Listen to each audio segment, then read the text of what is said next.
Venusian sunflowers were growing up the valley walls, bathing the landscape in a soft yellow glow. The sheer number of them had lowered the valley temperature, their thermosynthetic leaves absorbing heat and producing light as a byproduct of metabolic functions, engineered to live in the natural environment of Venus, much like Cal of the Steppe, and indeed all Silrine. He wasn't alone on this journey either. More Silrine than he had ever seen in one place were following the valley. Like him, they were all travelling to Rangam, many for the same reasons. Cal had been living in Borta since the UNS war, but recent strikes against the Kraken had resulted in the debris rain, not the gentle drizzle of sulfuric acid that he had grown up with, but chunks of ship, station, and city falling from the sky. The thick air made them fall mercifully slow, but a half-ton of ship landing on a house at 25 kilometers an hour was still bad news. It had been 4 weeks since Borta was hit. 40 large chunks rained down on the settlement, collapsing buildings and killing 9. Hundreds of small hits too, not enough to penetrate the stone shelters of Borta, but plenty fast enough to break bones and puncture organs.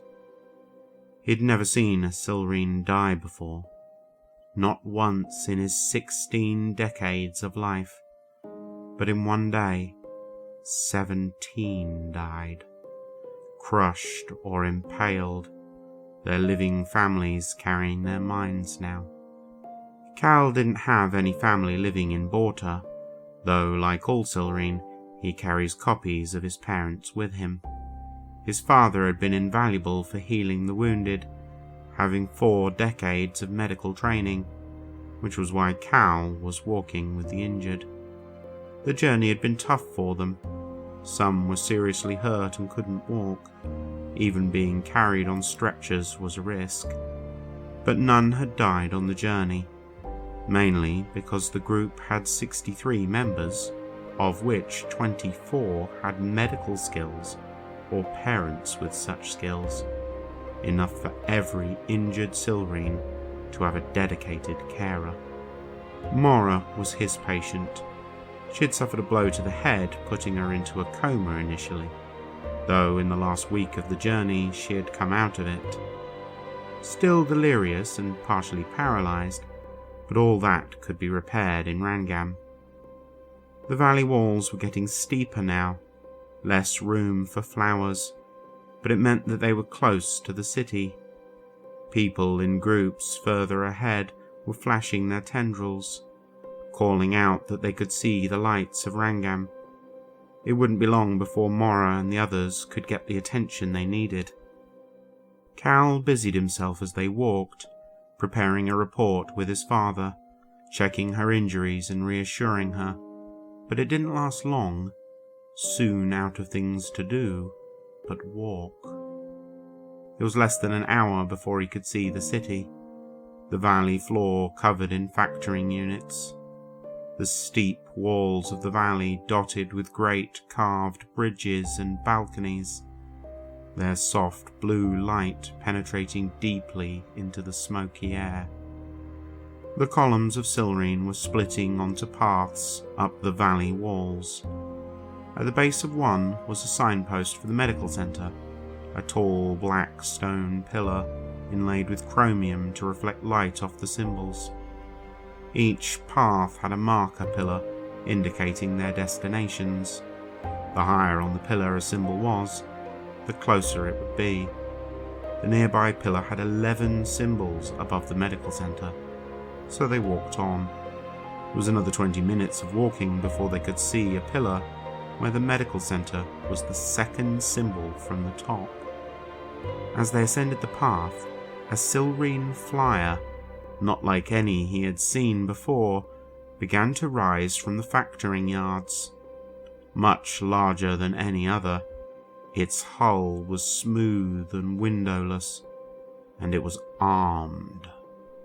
a Silrine warship.